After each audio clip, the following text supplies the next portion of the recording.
This morning, I had a few thoughts throughout the week that I wanted to do, and this morning I want to talk about turning your world upside down. Not in a negative way, but in a way where what you are going and what you have and where you at in life, I want to talk about how to turn your world upside down. We've been defining the world as your sphere of influence. The place that God has put you in, your area, your context of your life, where you have the influence and you have the atmosphere around you. And I want to talk this morning about how to flip that world upside down. I don't know about you, but sometimes there's things that are going on in my brain and circumstances that I just want things to be flipped. And sometimes I'm waiting for someone to show up on the scene to bring that about when God reveals to me that it's inside of me already. So often I find myself waiting for some external thing to take place, to happen, to change my circumstances, when the more I press into the things of God, the more I learn my relationship with God is real and dynamic and full of life. The more I fill my mind with those truths, I realize more and more that it's already inside of me, that what God has placed here is able to flip my world. And so I'm not waiting anymore. I'm asking God to bring revelation to see what I already have, because what I already have I can put into action. And what He's given me is more than adequate. Listen to me, church, is more than adequate to accomplish whatever I need to accomplish in my life. I'm learning, because I'm in process, I'm learning that my life is not a life of lack, or I wish this or wish that, but it's a life that's fully infused with everything God has placed inside of me. I just have a world or a life of discovering what He's already put in there. Yes. And I don't know about you, but more I fill myself with that truth, the more excited I get inside, the more hope bursts, and the more anticipation I have that the obstacle in front of me is not an obstacle, but an opportunity. I don't know some of the words that have been spoken over you, but I know words that have been spoken over me, and they can hold me hostage for a long, long time. And again, and many times I'm waiting for an external thing. I'm waiting for something to show up to convince me that that's not true, when really, when I know who I am and what God has done in my life, I can look at those things and I can overcome them, not because I'm self-aware or I'm so powerful. It's because Him living in me can accomplish all things. I don't know about you, but Paul said these words in Philippians chapter 4 or 13, Philippians 4:13, somewhere in there. Anyway, he says these words, and they become more and more personal. They become more and more real as I understand the revelation behind it, because he says these words: I can do all things through Christ who gives me strength. That doesn't sound like a person that's defeated and underneath the circumstances and trying to claw his way up to the top. But that sounds like someone that is understanding who he is and what God's placed in him, and he realized whatever's around him is no longer impossible, but it's possible. Amen. You and I live today because of what Jesus Christ has done. You and I live today with unlimited possibilities. Yes. But if we don't know what they are, we can't actually activate them and live them in our life. We can't turn our world upside down unless we know what we've been given to turn it upside down. It's interesting, you study the life of Jesus, and Jesus was a master turning his world upside down, because he would often find himself in situations where people would question something, or they were in the middle of a scenario where they were like all eyes glued on him to see what he would do, because I'm sure he's stuck. You ever notice that when you read the Bible, all of a sudden this event happens and all eyes turn and just to see what Jesus would do. And it's amazing to watch. Sometimes Jesus just said a sentence, and that sentence flipped, turned that world upside down. Sometimes it was an act. Sometimes it was doing something out of extraordinary. I'm going to tell you this morning, and I want you to believe this. That's the thing. We got to believe this. If we don't believe it, we'll never experience it. We got to believe that He working through us gives us the ability to accomplish everything that is around us. We don't have to live in a victim mentality where I wish my miracle would happen. I wish, when will things turn? When will my circumstances kind of go my way? How come everyone, I don't know, have you heard this one before? How come everyone else can get their miracle, but I'm still waiting? That person doesn't have to struggle like I do. Why do I have to struggle? I want to tell you, I'm learning. Again, I'm in process. I'm learning not to compare my life with someone else's, because my life is a handful all by itself. Some of you just missed what I just said, but sometimes we have to quit comparing ourselves with other people because we have our own battles, we have our own situations to overcome. And I want to thank you that the Holy Spirit is personal enough in my life that He has the exact thing I need, and what I need may not always work for you, but it works perfectly for me.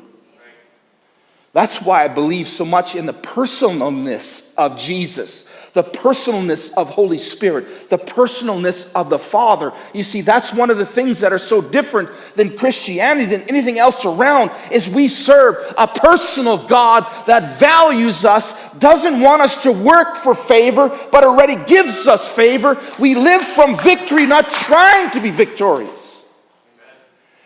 We fail on our own, but He's qualified us so we no longer fail, but we succeed.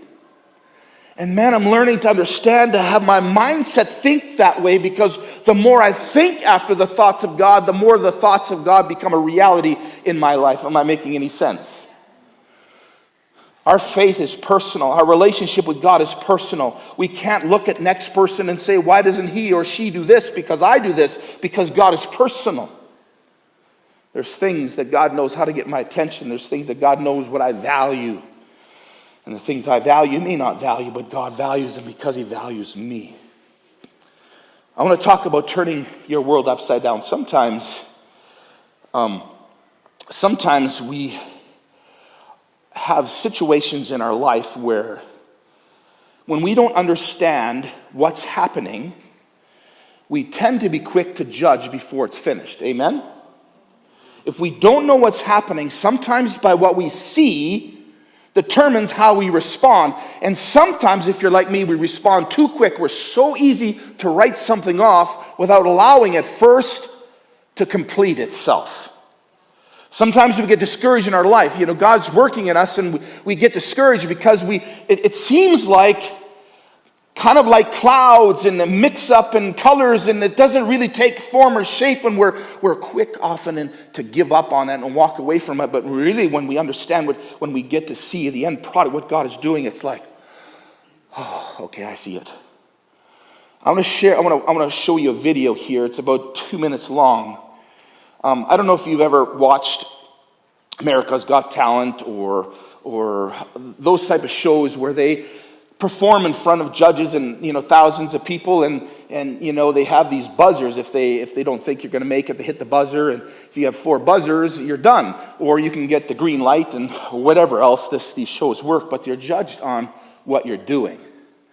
Sometimes I think we feel that way when we know God's working, but I want to show us this video because I think there's a really neat picture that I want us to see as we go through this video, because I think we can learn a lot in our own life. Can you play the video?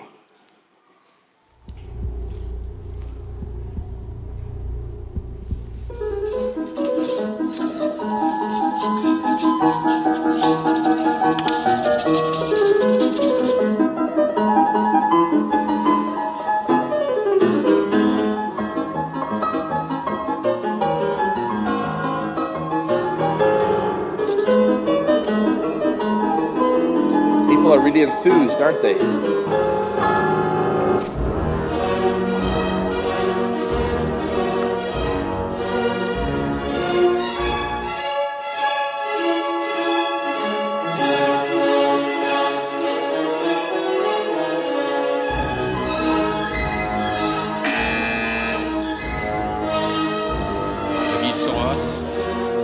Es gibt noch was. Schöne Doppelbasel. Man sieht ja nichts seit Stunden. Johnny, Was ist das unten? Ich will das ja, was ist das? es passiert nichts.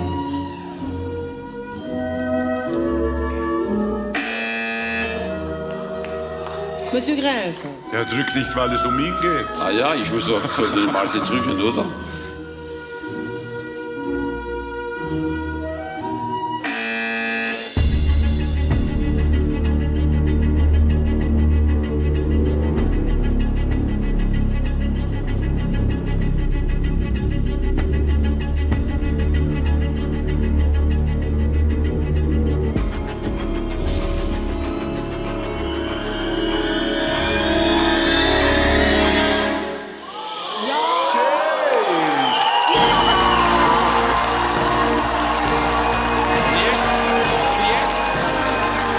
Jetzt stellen wir ein bisschen blöd da.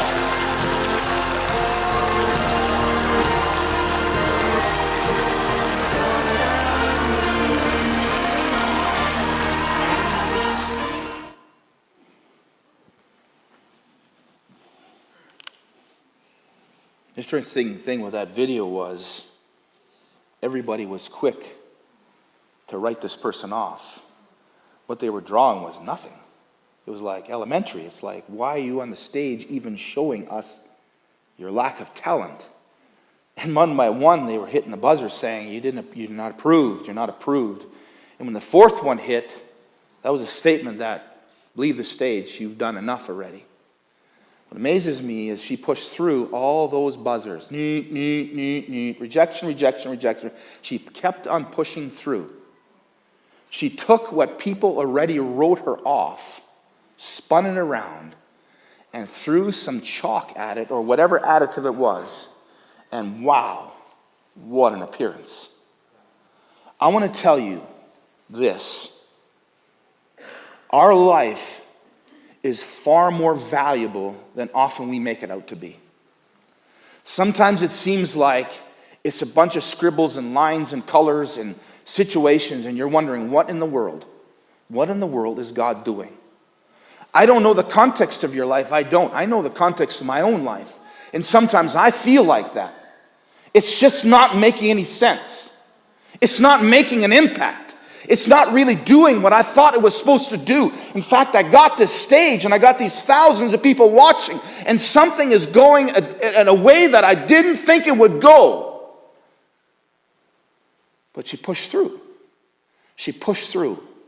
She pushed through all the negativeness. She put through all the rejection because she knew, if you just wait till I'm done, you'll see something magnificent. And shocks the world of what she can do.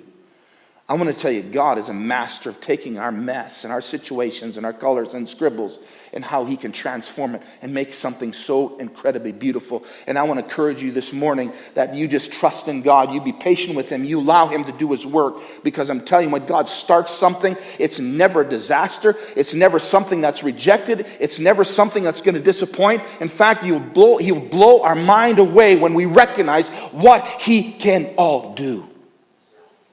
We want to talk about turning our world upside down. I don't know, there's many characters in the Bible that I'd love to focus on, and I think I want to focus this morning on a guy named Joseph, because Joseph was a person that not only turned his world upside down, but he influenced nations that were around him. We've been talking about a series in our church about how we are changing our world. We're world changers. Our destiny is to change our world. God has put in us things that influence and can change our culture and change our ways.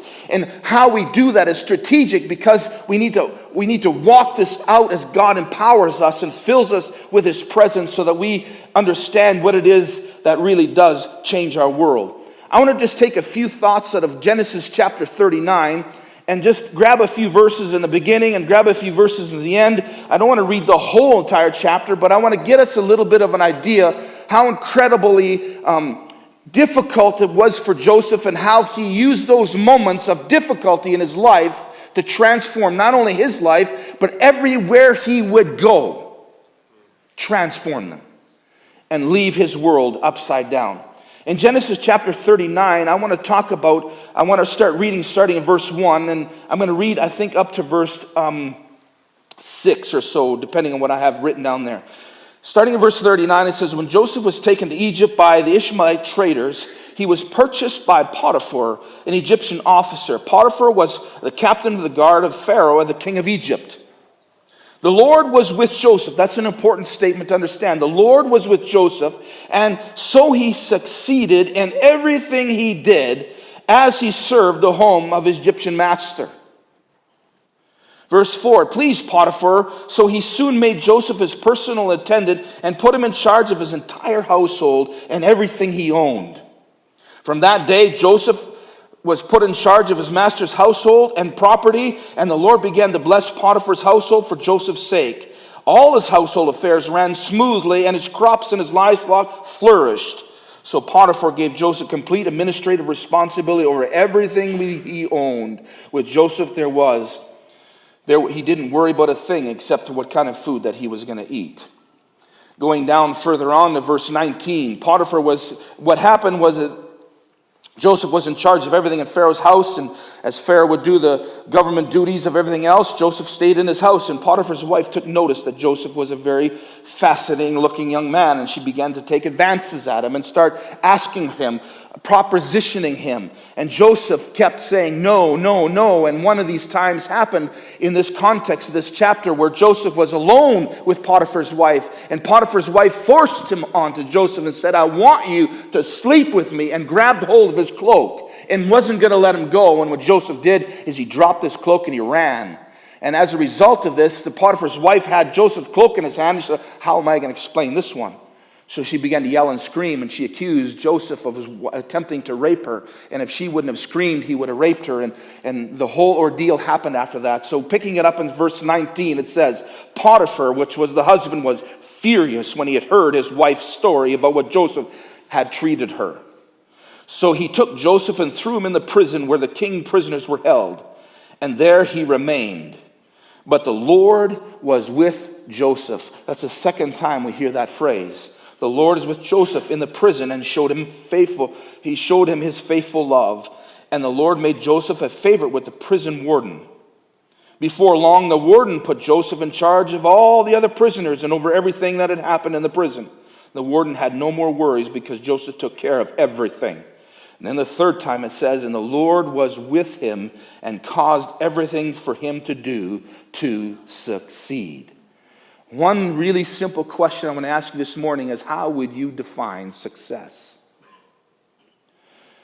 I wrestled with this many, many times throughout my life because my picture of success is completely different than I'm learning when I'm walking with Jesus.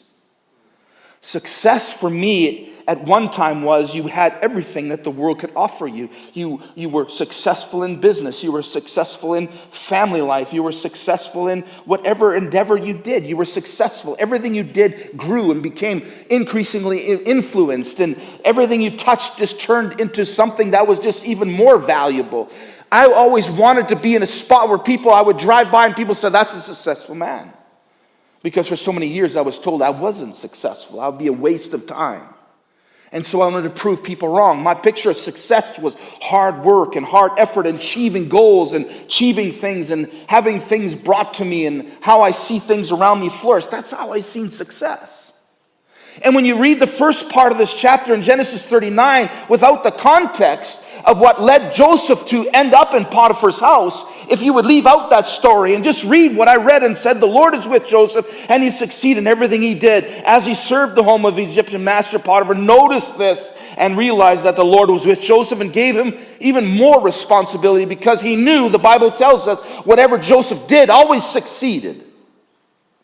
But we forget that a couple of chapters before this, Joseph was mistreated by his 11 or 10 brothers, and they hated Joseph, and as a result, they threw him in an empty pit where there was usually a well with water, and it was dry, and they were plotting how they were going to kill him because they hated Joseph, because Joseph was the favorite in the family.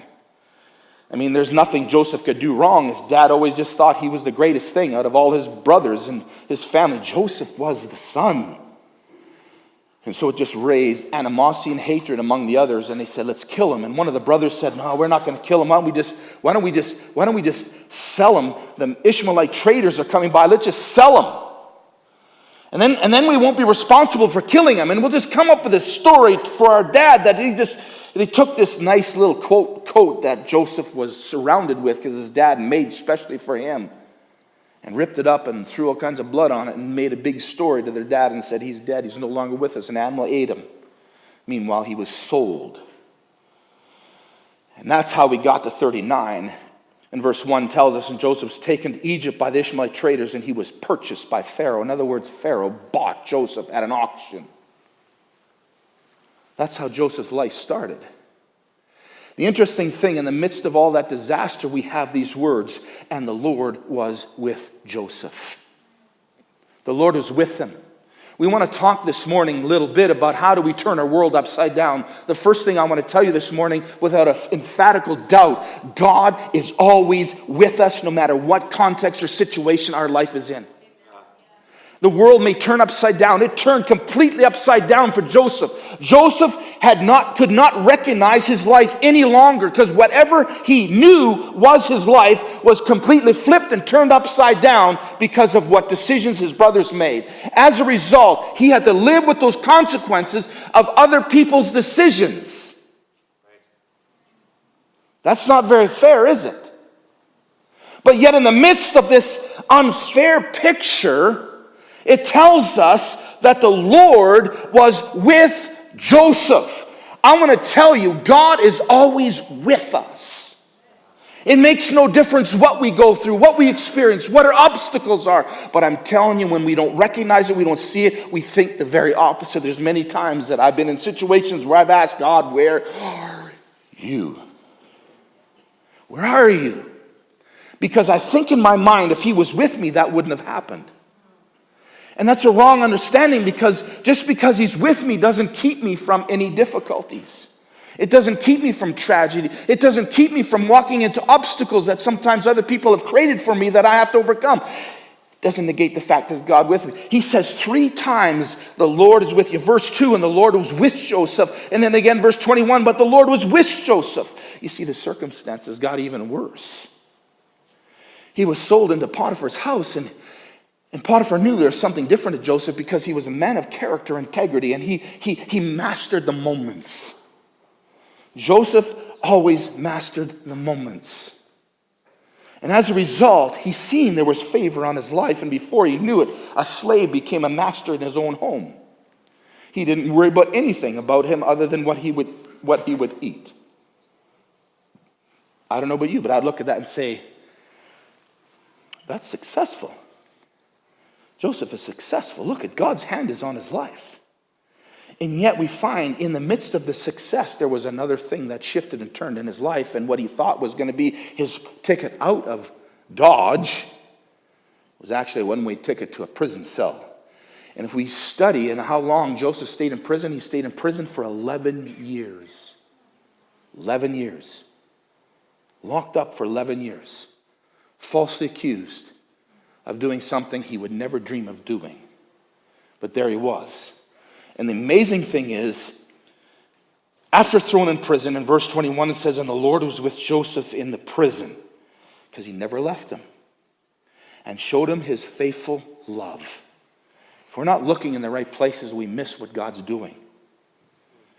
And the Lord made Joseph favor in the prison warden, and before long the warden put Joseph in charge of all the other prisoners.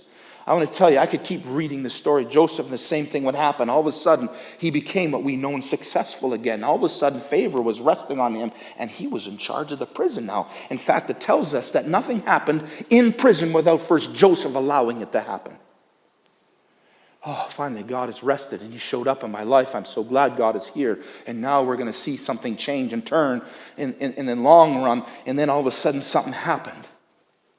Something happened, and 2 prisoners from the king came into jail, and of course Joseph probably put them in their cells and organized them and whatever else, and these 2 fellas had dreams, and in those dreams there was something significant, and all of a sudden Joseph interpreted those dreams and began to tell them what was happening, what was going to happen. One was favorable, one was not. And sooner or later, they got released back into prison, and what Joseph prophesied was true and what actually happened. But at the end, before they left, he told the one, he said, hey, when you go to Pharaoh, remember me. I was put in prison, and I was falsely accused. Could you just remember me when you go to him and tell him what I've done for you? The interesting thing is, if you do a study, it didn't happen. Joseph wasn't released from prison for yet another 2 years after that. How would we define success? How do we define success? I want to tell you, first of all, God never leaves us. When things fall apart and the circumstances seem to be crushed all around us, when we think the circumstance seems to get the best of us, I'm telling you, God has never left us. He's never, ever leaves us. God was as faithful with Joseph when he was first born, raised in the family, as he was in Potiphar's house, as he was in prison, and when he became second in command of the entire country of Egypt. God never, ever left him. I want us to understand that, because we question that too much, because we base our circumstances on what favor looks like or what success looks like. And I want to tell you that when we're walking with Jesus, no matter what we go through and what we face, we will always have success. It may look different at the moment, but it's like that picture. It seems like chaos, but in the end it's something magnificent that draws drop because of what just happened. I don't ever want us to give up hope. I never want us to dive in and into despair. I know it's easy to do. I'm prone to do that kind of stuff. Man, the revelation that God is with us. He will never leave us hanging. He never left Joseph hanging. So what does this have to do but turning our life up, turning our world upside down? We need to trust God. We need to put our faith in His Word. We need to rely on His truth and hang on to His promises. In the midst of the moments that bring greatest pressure to us.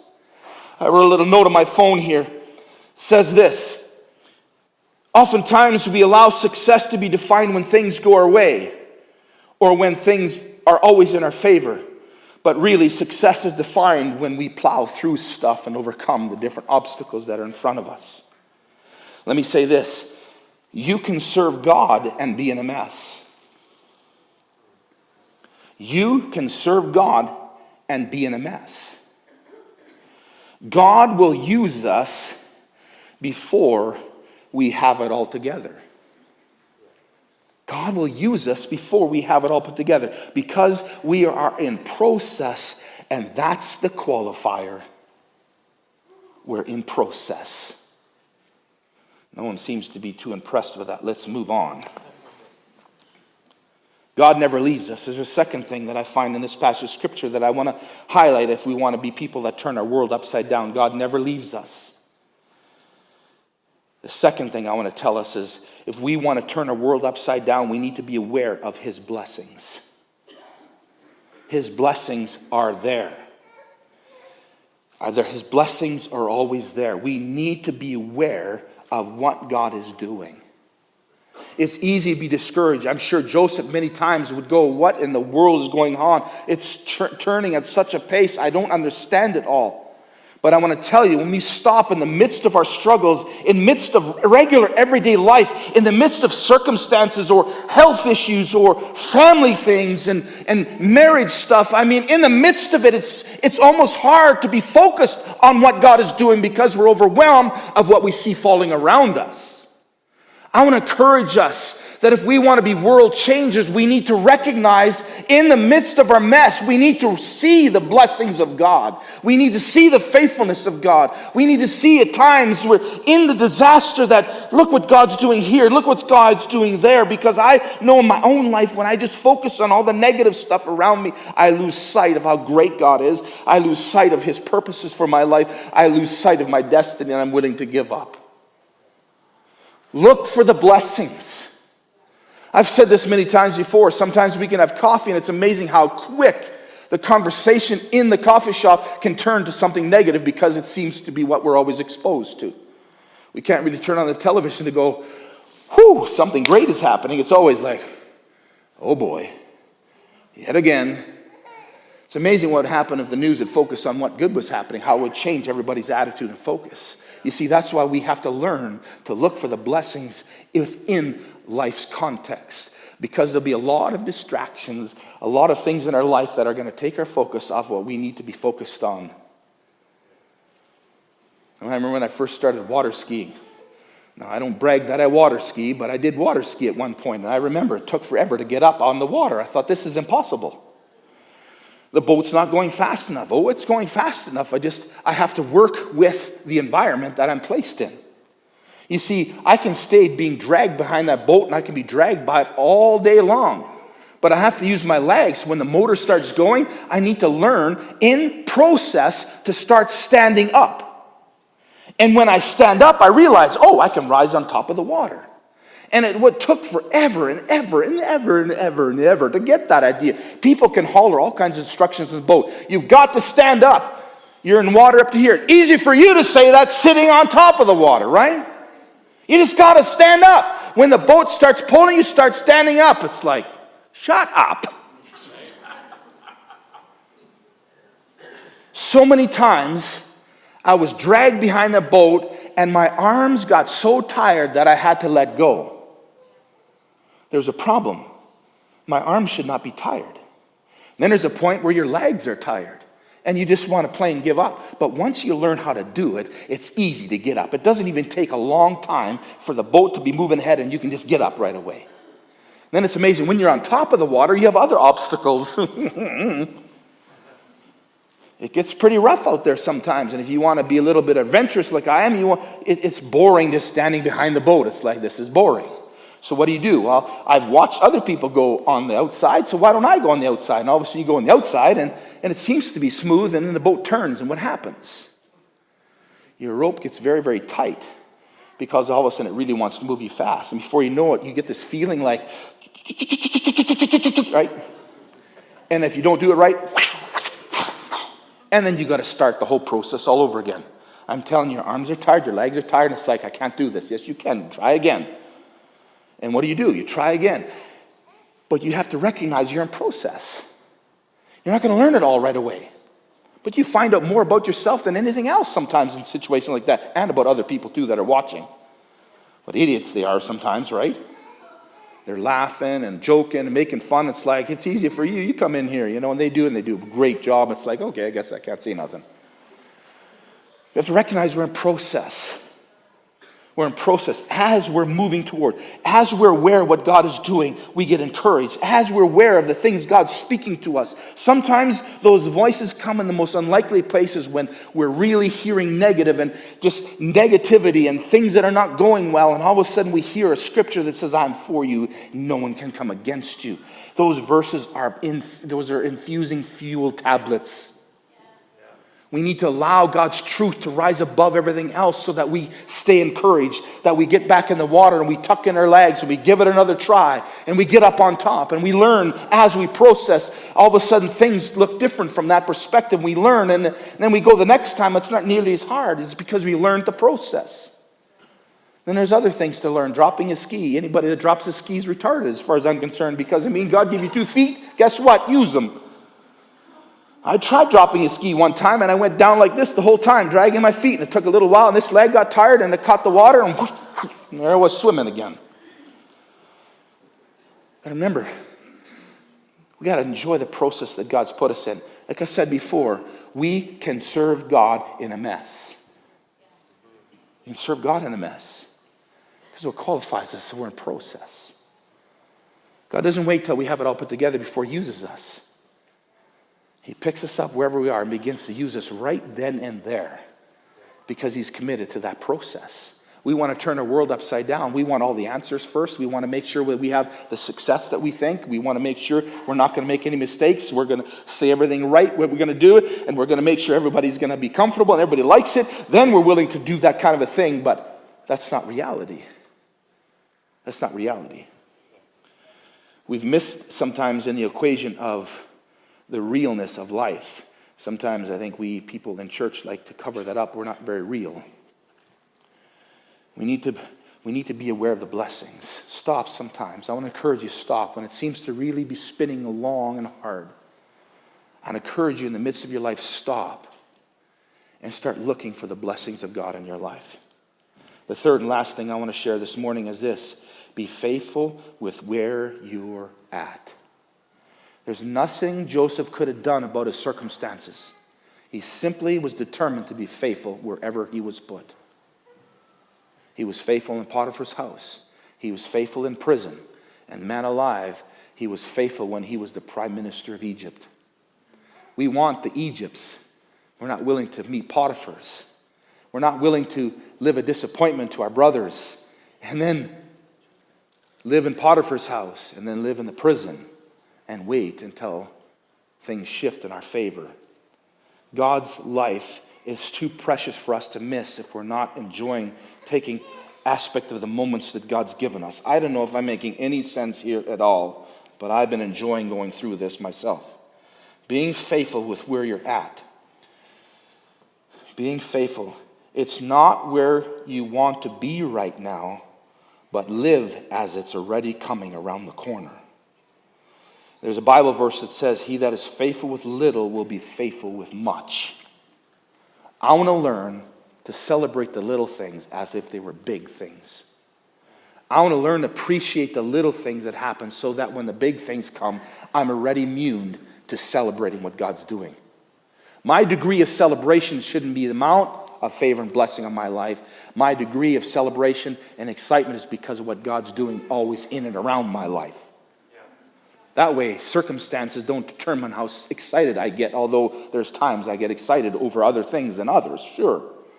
But I want to learn to appreciate where God has me, because where he has me, he's going to change the world around me.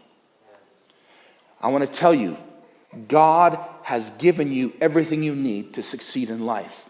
It's not so much what happens in this building, it's what happens out there that makes the difference. In here we celebrate, in here we're excited, but it's in there that we make it count.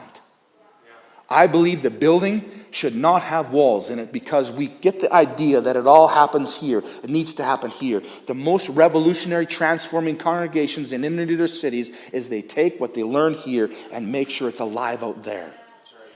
I want us to learn to be alive out there. Here's testing ground. Here we can fail, make mistakes, and learn and practice, and then we can go out there empowered to see the world being changed around us. Because sometimes the moments we're given, those moments were never given anymore. I want to be aware of those moments. I find myself praying now more than often. I say, Lord, make me aware of the moments. Even in a phone call, all of a sudden, this is a moment. Sometimes I'm in a lineup, it's a moment. Sometimes I can be driving through traffic and all of a sudden there's a moment that happens. I'm standing in line, someone taps me on the shoulder. There's a moment. There's a moment. I want to be aware of the moments because I want to be someone that turns my world upside down in a way that brings the kingdom of heaven and makes it alive here on earth. Amen?